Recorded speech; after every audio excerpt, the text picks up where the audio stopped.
What does this and this have in common? What do they have in common? Well, I started this with this and it cotton around with some petroleum jelly. I'm not joking.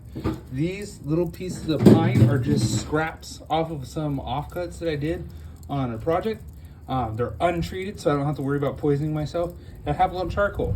These are common things that you can find. Now, I'm gonna give you a little secret. Lump charcoal, get real lump charcoal.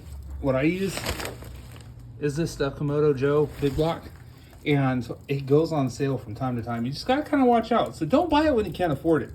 These guys are super cheap. It comes as this little kit, right?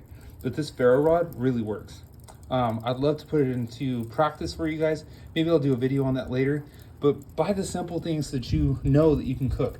If 2021 and the big freeze that happened in the United States taught anybody anything, is if the electricity goes down and the gas goes down and your water goes down. Follow for more. Like and subscribe.